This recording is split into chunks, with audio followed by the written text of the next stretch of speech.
now it's show and tell. Segmented is the theme. If you have segmented stuff, bring it up. If you don't, you can still bring it up. Neither of these pieces are new. These are both ones I did before. This one I did back about a month into month or two into starting my turning journey, and I had a bunch of cabinet offcut stuff, plywood, and didn't know nothing about segmented turning, how to do it, set it up, nothing. So I did this, and I was happy with it, and I learned a lot. You know, if you take squares and stack them on top of one another, they don't make a nice bowl shape, and you end up with some weird things. So then you just put some epoxy in it to fill up the holes. And you end up with these really cool, like, I meant to have that perfect square right there thing.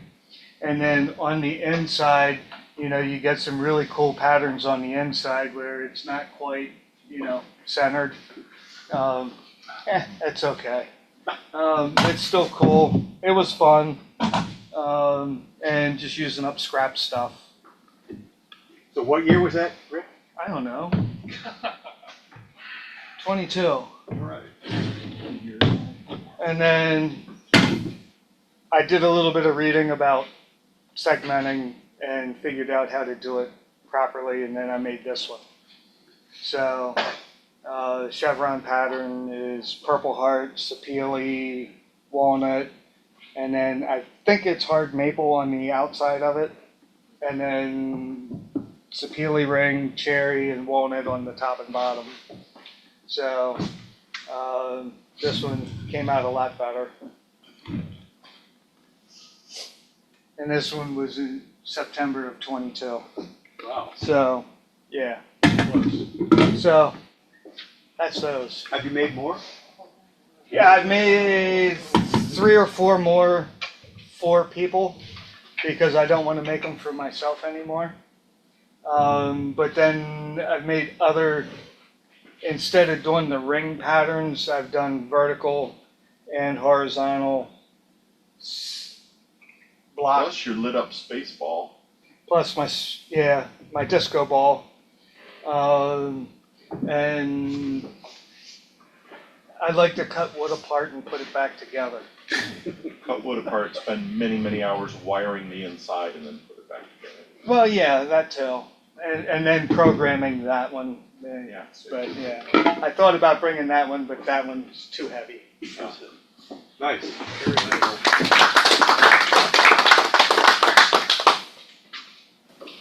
I brought some old pieces as well. John.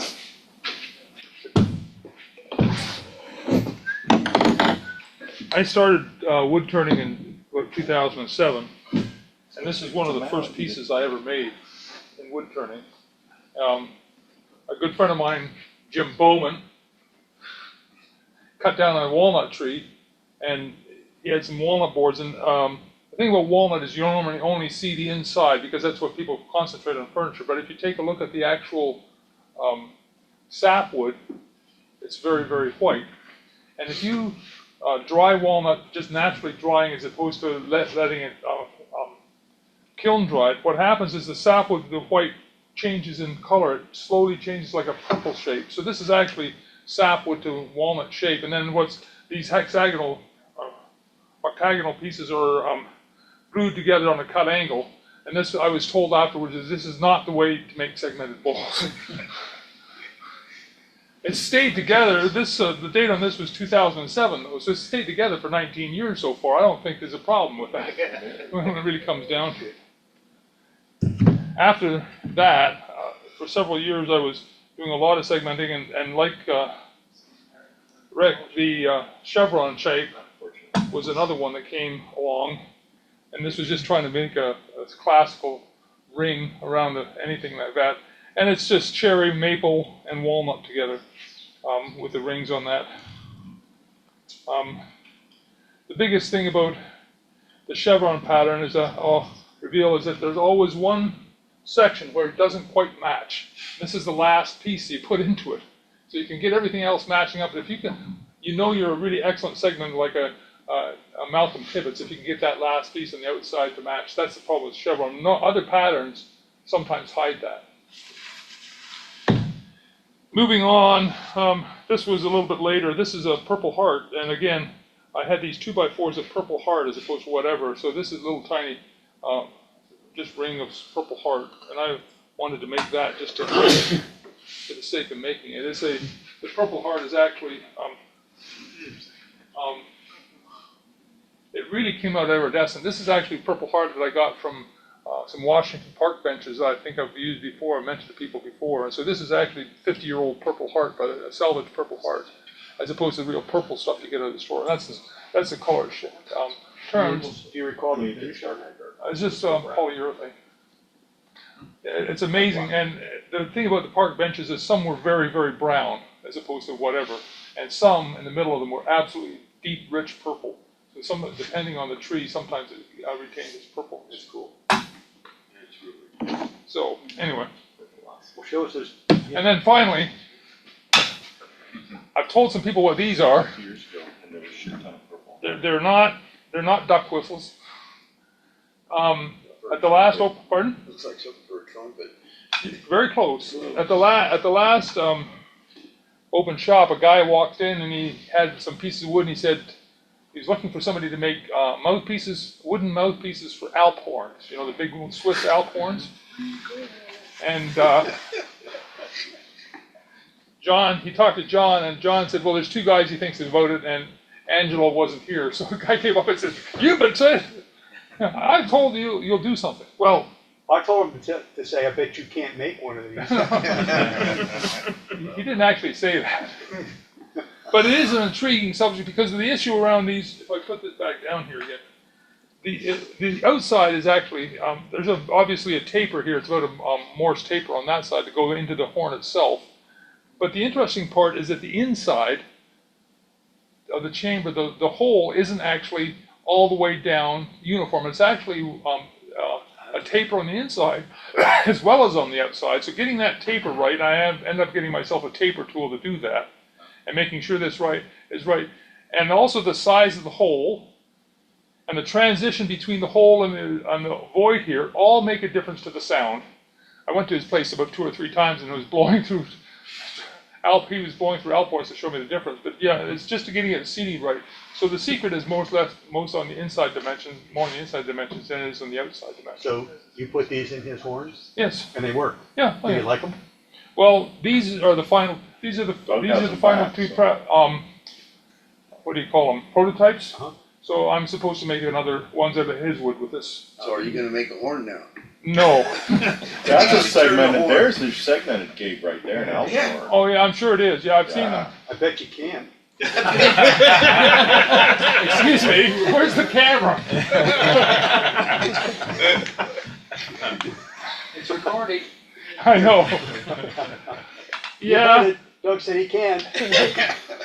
You got What's it. that wood? Right from me. Pardon? What is that wood? This is just maple. Yeah.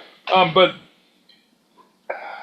I looked up the woods and everything like that, and they said, you know, you can any type of woods you can, and different woods sound a little bit different, you know. So, what's the best way? Some of it, he had plastic ones that he had made, and they sounded a little bit less mellow. So this was a very mellow sound. So that you can actually tell the difference in the sound comparing, say, a metal piece versus a plastic versus different types of woods. How many mountain ranges did you need to be away in order to discern the difference in sound? How many mountain ranges? Yeah. Isn't that the Alphorn thing? Yeah. Well, let me put it this way. This is one of those discerning things where the guy who's playing it can tell it, and if you sit there and listen to two things together, you can tell it, but I wouldn't be able to tell a damn bit of difference. Where does one go to play the Alphorn if you're in Lancaster, Pennsylvania? I have no. Awesome Hill, Barry's house.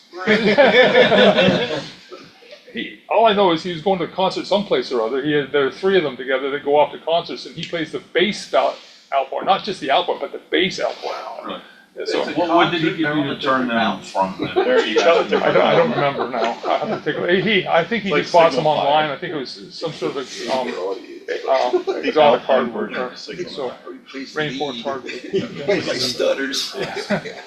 Well, if you don't get it right, you can't get the very low notes with the resonance. They're gonna give you honorary lederhosen when you get it right. I wouldn't know. Would you like a pair or set? Sure, I figured absolutely. you. Double XL. Here, I tell you what, you can make them. Maybe you could wear them over your pajamas. What's a taper drill normally for? I don't wear You get pajamas. different angles on a taper drill? Yeah, there are. Naked. Normally it's a Thanks, Tom. Morse taper or something like that, where they're actually doing it for inside. Specifically for. Pardon? Yeah, but I mean, is there a smaller Morse taper than? Yeah. There's 4 different sizes of Morse taper, 8 or whatever. There's a bunch of different sizes, and I think the taper ends up being about the same size, but it's a different diameter.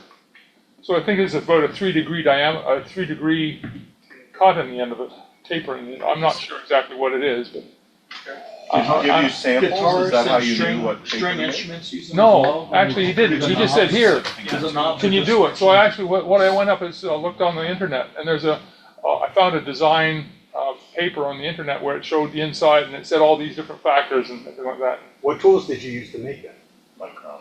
Like how'd you, Well, just skew or yeah, it was just basically a skew and a drill. the taper?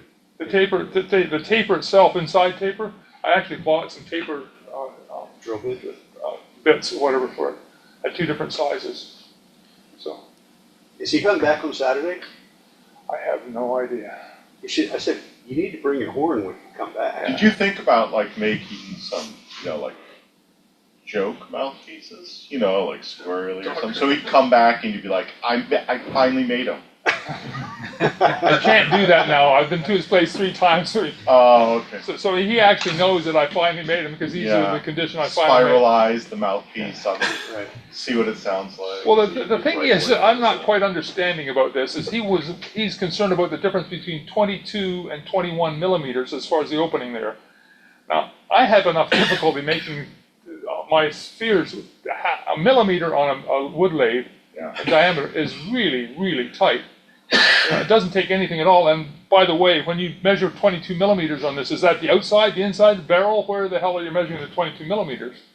So it's like, It's his lips. He's got a 21 millimeter lip size and a 22 millimeter thing, which just totally sound.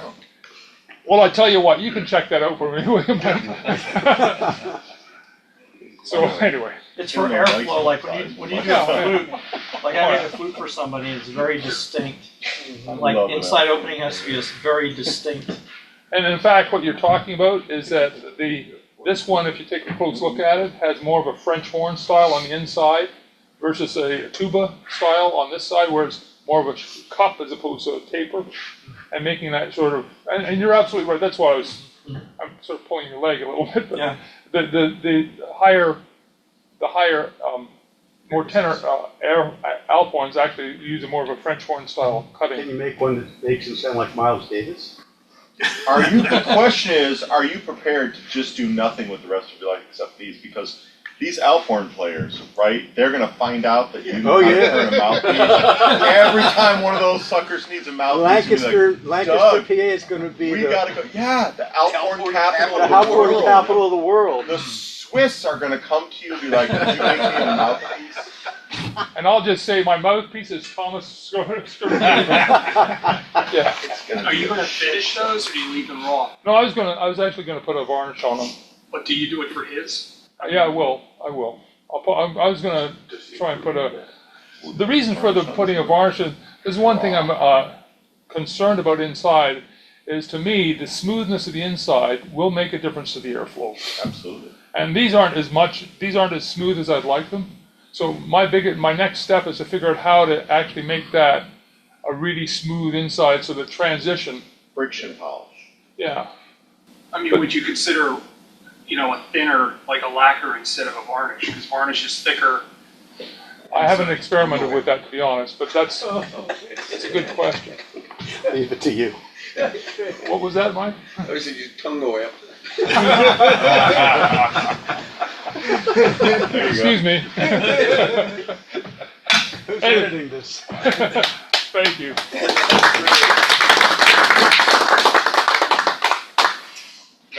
Next. It's a heartache to follow. So I didn't bring a show and tell piece, so I You didn't thought bring I'd do a shoes. one-act play. No. And I didn't know that it was Spiral Day. But I was working on something with Mike a couple weeks ago, and I just happened to bring it with me. And it has spirals. Angelo? No, who was talking about cup burrs? Jim.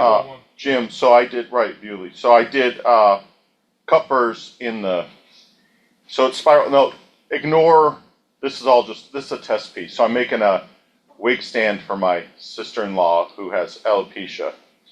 And so I've made these parts, and this is just a test part. And sorry, I'm doing that thing that I do. Yeah, Sorry. There you go. Can you zoom in? Wait, yeah. So I've been sort of obsessed with these dot painting, dot painting people.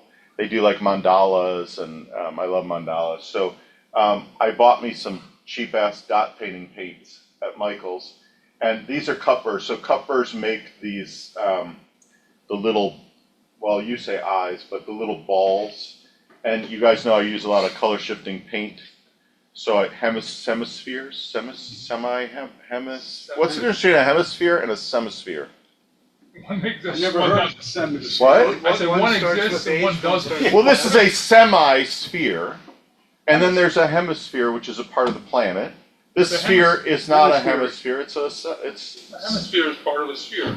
Okay. This is a semi-sphere. That's the way I look at it. It's a semi-hemisphere. It's a semi-hemisphere. Anyway, so cup burrs, you spin them just with a ram tool or a Dremel or whatever, or a Fordham or whatever. The bigger they get, the more Fordham-y the more time you want to spend with your Fordham, because the torque of a Fordham is where its value is. And the big cup burrs can be, 5/8, 3/4 of an inch, the biggest ones. And they are essentially a jeweler's tool, which is meant to be used on metal. So the minute you use them on wood, they just heat up like you can't imagine and burn the wood. And in the burning of the wood, they also carve the wood. They sort of melt it away into these dome shapes. How about a dome? Is dome a word? Mhm. Yeah, thank you. Into It's a these semi-dome. dome shapes. And then I'm trying to make this, my vision of a person who needs a wig stand is someone who's going through a difficult time and needs happiness in their life and beauty in their life. So I don't just make a, like a spindle and two ends. I try to make it something that someone would make someone happy and peaceful and beautiful. Like a thing would be beautiful, because a lot of people who are going through that don't find themselves beautiful. So I try to reflect that. So I'm just screwing around with colors, and I was like, oh, I could dot paint those. That'd be sort of fun. What would it look like if I dot painted? So this one's going to be very colorful. It's also spirals, which I laid out and then hand carved. If you want, Sam Malouf's work, he did a lot of open spirals. Those pieces are all breaking now, and people are having to repair them because they're mostly short grain, because he doesn't close. Dave, you keep the top piece. If I do an open one, yeah. The top piece of a spiral vessel, if you leave the top rim there, then you won't have breakage. But Malouf decided to take that rim away and make spiky points, and the spirals are all, he was lazy. His spirals aren't uniform. They're all different widths and sizes. He was a very lazy son of a gun. Pieces sell for like 20 grand now, though, so there's that. Even the repaired ones. And the other person you might look at, which does the opposite thing. So this is a concave spiral. Avellino Samuel, who just died last year, is known for convex spirals. So in that case, if you take your line and you cut a V groove along the line, then you can bump the spiral between the V grooves out and have a sort of bumped out piece. And in fact, Avellino used to do all bumped out spirals except for one spiral, which was then concave. And he would not embellish the concave, so it would be the natural wood, and all the other spirals were embellished to look like leather or basket weave, or think of the things. One other thing I wanted to say that Dave didn't mention is, if you're using a cut saw or a saber tooth, both are essentially scraping tools with really sharp points that essentially just gnaw the wood away. If you just hold them there and they're spinning this way, you're going to get tracks. If, as you're holding the tool, you drag it toward yourself, you can get a super smooth cut. The faster you spin it, the more you can get a very, so if you don't like the tear out, there's two things you can do. One, you can fire sand it, so you can burn it with a torch. If you're going to color it anyway, you can burn all that away with a torch. The other thing you can do is use a motion where you're dragging in opposition. So if the thing is spinning this way and you're dragging this way, you're essentially taking all those tear outs and they go away. It pretty much, especially with the cut saw, because there's so many teeth. The saber tooth, it's still a little sketchy, but you can do it.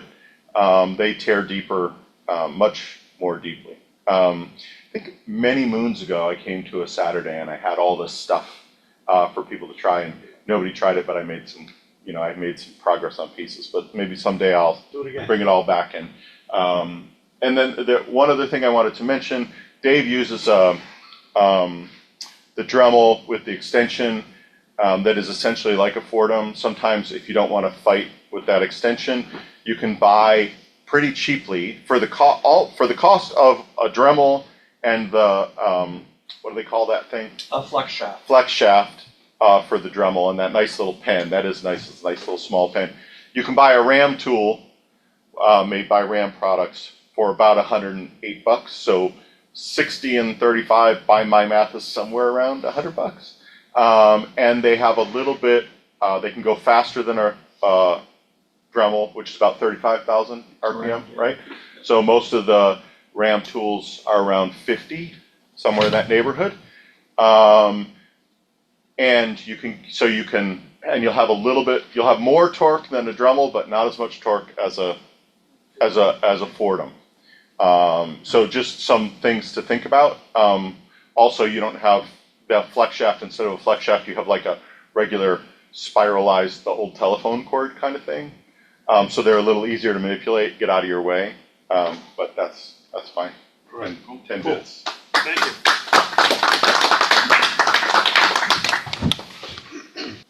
I don't do laminated stuff, or excuse me, segmented, because my wife doesn't like it. But I thought in the challenge I saw laminated. This is the only thing I have that is laminated.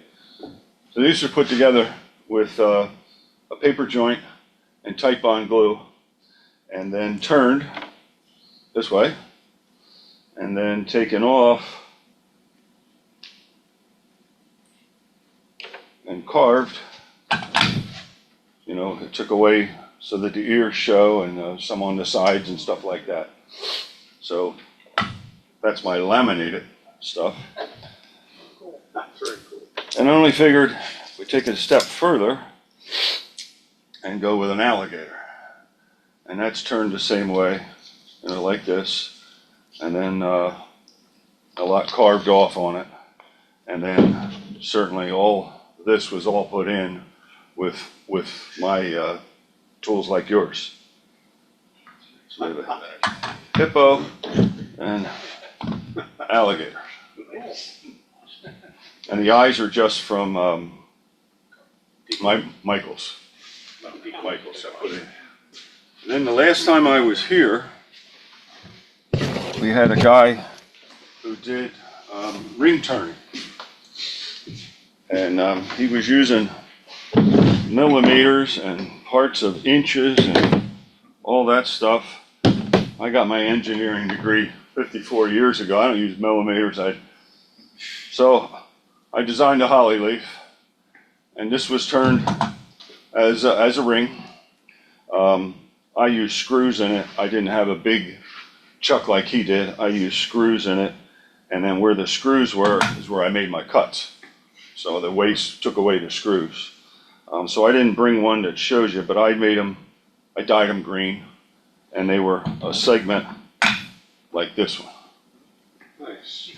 And so how I did it without millimeters was all kinds of little templates that you put in till you get it the way you wanted it. Okay? And that's been a couple months ago, so I don't know exactly what I did, but that's sort of what I did. And this one is holly, and this was just red oak. that I made out of. And then this last 2 weeks, I've been cutting firewood. And every time I cut firewood, I always find something that I can make something out of that. So this was a crotch from the walnut tree. And you can see the feather in it. And there was 2 piths that came in it. You can see them here. And I used that new super glue that was black and filled it in and then sanded it off. Rotate it really slowly. Asparagus. Okay. And it's a rattle can finish lacquer with Bio Buff and microwave. So I microwaved the heck out of it. My microwave doesn't do defrost cycle, so I have to do it a minute and a half and shut it off and sit it down and weigh it. But so I didn't really get the shape I wanted because it went so wonky. But it did come out very nice. So that's my plate. Nice. Is your plate stand a ring turning too? It looks sort of like it's ring turning.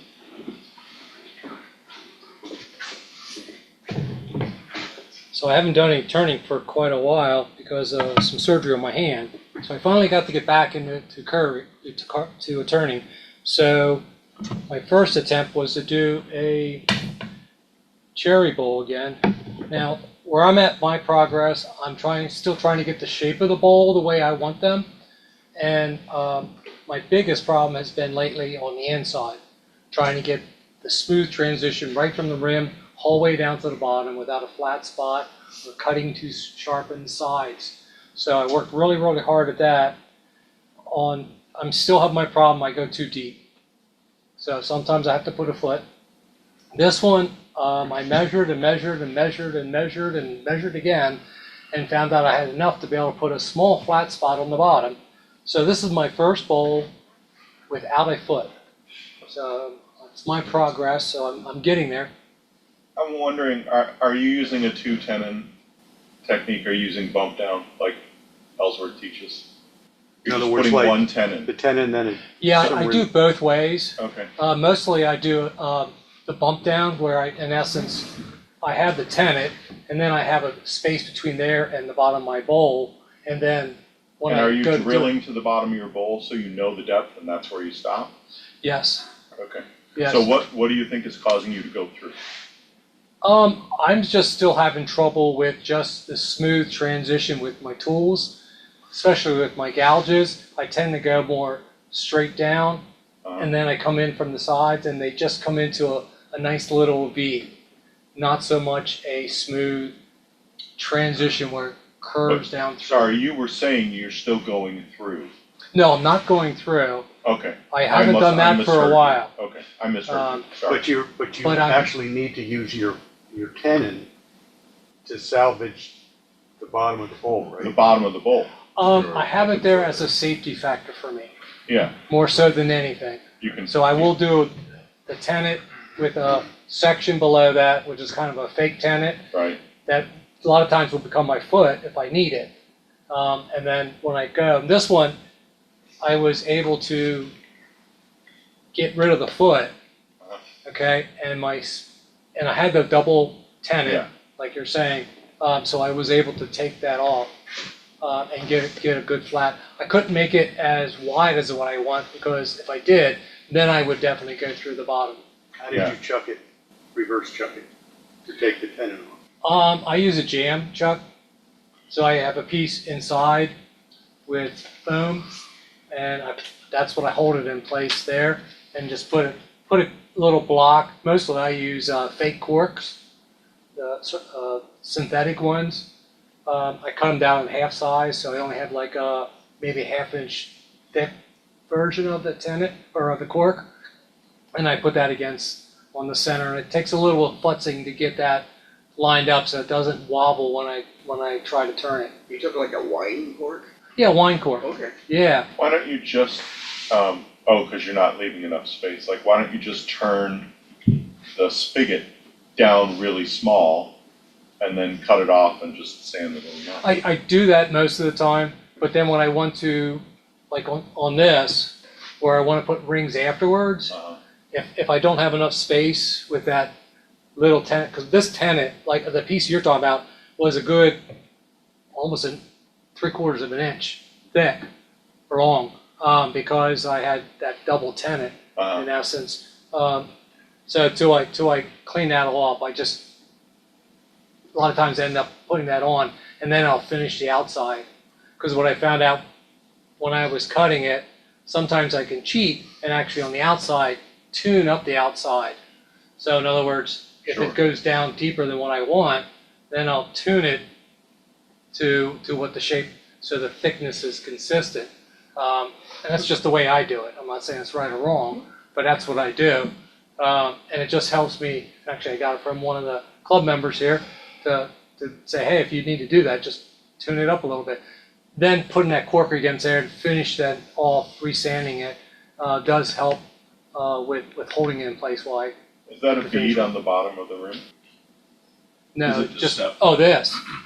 Is there a bead? Yeah, between the rim and the bowl. Yes. Yeah, Very I tried nice. very specifically on this one. This is a catenary curve, and this is a modified catenary curve based on where it goes to the center. So I tried to blend two catenary curves and separate with a bead to give that transition. For me, I think I would rather have this a little wider to give it a little more balance, but it was my first a really attempt. nice detail on the bottom of that. Thank you. So do you turn the outside first then when you start? I do. Okay. I turn it complete on the outside. A lot of times I'll go through and do all my sanding, not final sanding, but almost all final sanding, and then do the inside. So when you're going down to the tenon, you finish the outside, you finish the inside, and then you're just doing a final thing. So why do you not use a cold chuck or something like that for the? I don't have one large enough for this. My cold chucks are only maybe 8 or 10 inches. This is 11-inch bowl, so I really couldn't do that. And I didn't create a piece of plywood that I can go against either with foam on it. I just used a simple. It's actually a bowl that had a big crack in it, so I just reused that. Sure. Had a nice tenon on it. The outside was nice, so I just reused that with some foam, glued on foam. Hey Bill, hold the up so we can see the inside. This has some nice patterns to it. I found it interesting. Spin it ever so slightly, just like this. Oh. Yeah. Nice. So, Bill, when you're cutting the inside, then are you focusing on the inside as you're cutting it, or do you focus on the outside surface?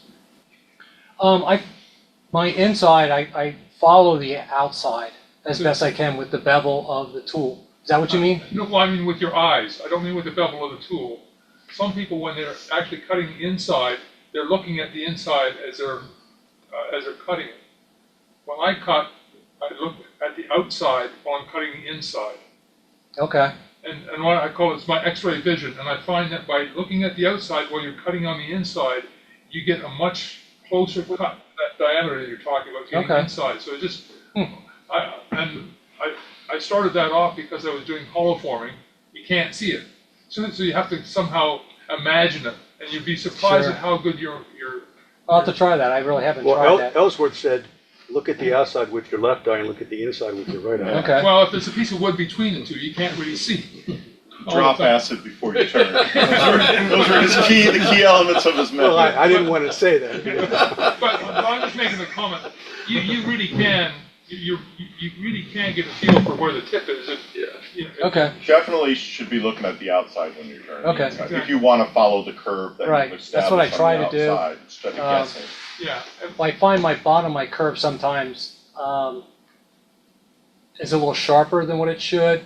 And Less steep and less flat. And the inside I end up more.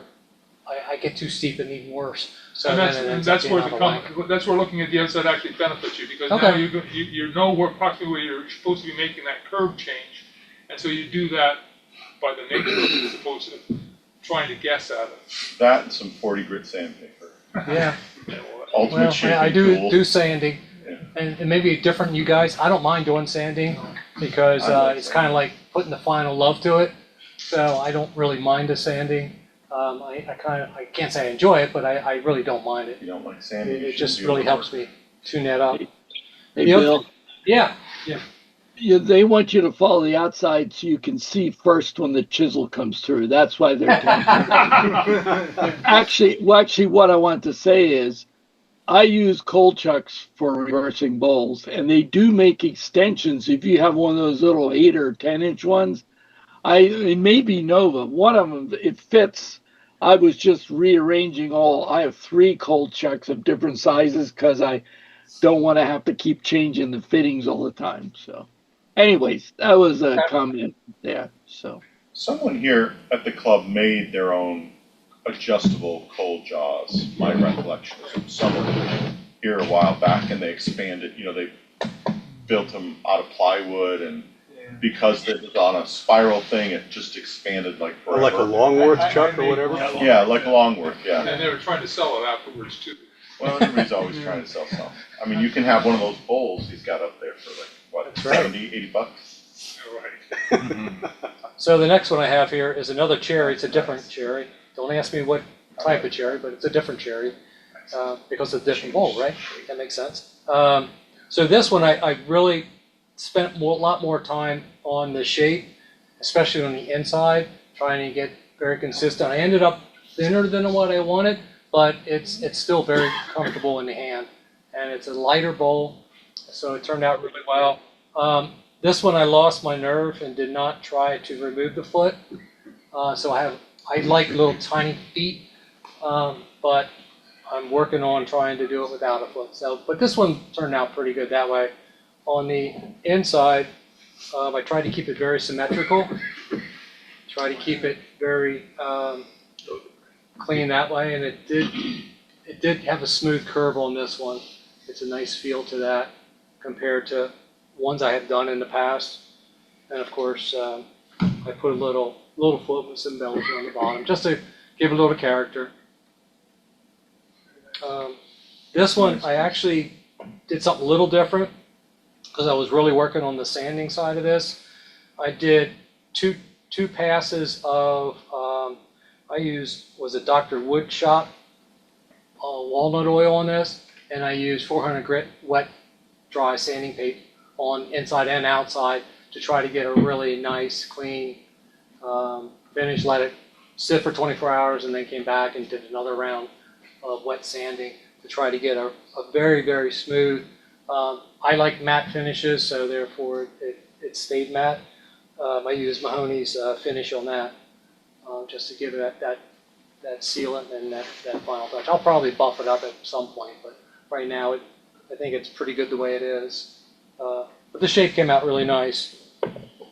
So this was my last one. This was a maple one that I did. Again, I'm a little tight there, but I probably could have taken the foot off on that, to be honest. And maybe I'll try that just for the fun of it. This one's a little thicker, and it's again, I have a little bit, it's hard, might not be able to tell, but just a very slight undercut there, which really, when you grab it, you get that, you can feel it with your thumb. You can just feel it. You can't hardly see it, but it is there. And this one has a very smooth transitional shape, both on the outside and the inside, trying to get a smooth curve the whole way around on that. And this one I just used tried and true. Something that's worked out really well. And that one.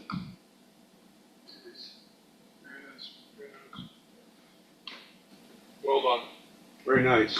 And then kind of the same signature on the bottom. So I'm finally getting back to wood turning, so I'm trying to refine my skills and get better at turning. Thanks for the thoughts on how to do the outside. But it's getting better. The finishes are getting better and the cuts are getting better. And the shape, I think, is more pleasing to me, so I'm happy with it. And my wife likes him, so that's always a plus. Counts. hey, Bill, Yeah. how did you choose finishes that you did different? You're not committed to one like Mahoney's. You went to tried and true for this one. How do you decide that? Or are you experimenting? I do a lot of experimenting. If it's a darker wood like this cherry, I try to use more of an oil that I know is not going to darken it as much. Whereas this other cherry, I want to bring out the luster of the color, so I try to go with a little darker oil. Tried and true just seems to do, if you want the natural finish of the wood with a matte, that seems to just be very simple. It doesn't seem to discolor it as much, so I guess it really just depends on my mood of the day and the type of wood. So, Have you tried Osmo? no, I have not. You sound like you might be a good candidate for that. You ought to give it a whirl. If it's cheap, I'll try it. It's not cheap. Oh, well then, maybe I'll hold off until I get better. I have some really good wood that I'm waiting until I'm good. And I haven't done those yet. You're good enough for Osmo. Hey, Bill. Bill, Yeah.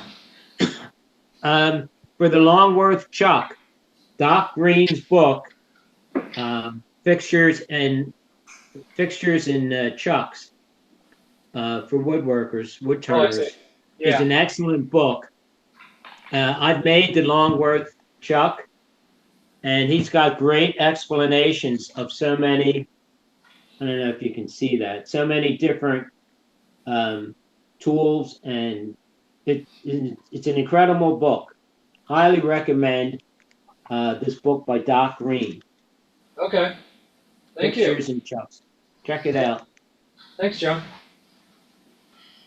I think we have a few folks online with hands up. Gary, Mike, and I think Jim also. So Gary, have you got something? I do. Okay, please. So I joined Long Island Woodworking about 2006, and I think it was around '09. Somebody brought in some segmented pieces, and I said that looks like a challenge, so I wanted to try it. So this is one of the first pieces I did. The chain, I call it the chain. Wang A, Bubinga, and this is maple. The chain is the feature ring, and then I put an accent ring on the top. So my base is a little wide on this one. I started going much thinner. I think that when you're doing segmented, the base is solid. So the solid base is going to move a lot differently than the segmented pieces. So it's better to put a smaller base. You have a better chance of no cracking. If I was going to put a base like this, say I had a bigger piece and I was going to use a base this size, I would probably put a floating base at this point, which is kind of like the way cabinet doors have a floating panel. So it can expand and contract and you won't have a problem. Now, I don't think I'm going to have a problem with this one because I keep it in my basement in the same climate. But I think if I took this piece and sent it to out west, I might have an issue because of the size of the base on this one. So I made quite a few of these and I started going much smaller, and it also looks a lot better, the smaller base, because I like to use a solid base on these. I actually made one that I traded for a pop-up camper, traded a neighbor for a pop-up camper, so that was pretty cool. Then I made this one. Wow. The zigzag type thing. And this is Wang A curly maple. Accent ring is, I think, Bubinga Wang A.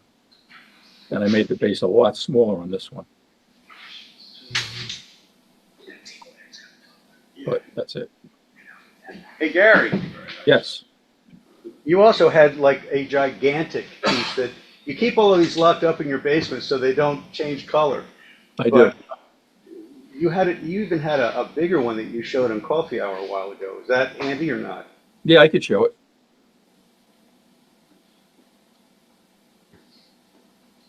So I have two bigger ones that I made. This is what I call a floating diamond. This is stave construction on the bottom, and then regular segmented on the top. Wow. That's beautiful. and then I made another one. The second one I made, again, I think I did this in like 2010. I'm not crazy about the shape on this, but it actually took first place in quite a few shows. So I guess I wasn't the only, I wasn't. I guess other people like the shape. Then I did this one. This is the second one I did with the safe construction. This is probably the one you were talking about that I showed at the show, I think. It is. Yep. Yeah, this is the flower one. That's amazing. Thank you. Thank you, And Gary. I do all of these with 10 coats of Formbees, which I don't think they even make it anymore. But yeah, 10 coats of Formbees with sanding with 4.0 steel wool in between. Or, Wow. you know, taking it down with 4.0. Nice work. Thank you. Mike Brezzo, you got your hand Yeah, up? hi guys and gals. Any gals there? I don't know. No gals. This is a box elder natural edge that I've been working on to donate to a public school nearby. They have a fun fair coming up in a couple of weeks. So I'm finishing this with Osmo Polyex. I've put 4 coats on with their applicator. And then the last one, the 5th coat, I've just done a very thin, just a wad of old t-shirt. And so it's coming along. Nothing too special. This I actually roughed out. On my screen, the red doesn't come through, but it's got some nice red. I had some ring shake that I had to deal with. It filled quite nicely with epoxy and sanding dust. Good. That was from Rough Out in the spring of 2021 during COVID, where I was asked to introduce a fellow to wood turning virtually. So he had a Zoom account, and with our iPads and phones, we swapped everything possible and got him started. He's still with us. So Nice. Thank you. Mr. Bowman, I think you're the last one. Yeah, that's usually my case, as you may have noticed. Well, we saved the best for last, Jim. Oh, are you? Okay, hang on here. Let's quit wasting this. Let's quit wasting this small talk. Yeah, let's get going. Come on. That's my rendition. That's a off-centered turning base to a wig stand. Those of you who know me, I've been doing all kinds of wig stands since the beginning of the year. And that one was my embossing. And then I think this, I always have fun in the bottom too. So those are concave cup cutters. So, but I want to show, anybody know what a Pinard Stethoscope is? Yes. This is a Pinard, Pinard. We had a gentleman visit us in the coffee hour from South Auckland, New Zealand. He introduced me to these, and he has made hundreds of them to go to third world. It's used to listen to it's low tech, to listen to the fetal heart rate and the mother's heart rate by putting up against the pregnant belly. I have a niece who is studying to be a midwife, so I made her one just for the fun of it. So they were designed in 1875 and kind of lost out to the current situation. But they remind me a little bit of, earlier we were talking about that, the shape on the inside. Doug's had to be more precise than this, but it's a 5/8 inch hole that comes down about a third of the way, and then it's this cone shape up through the middle.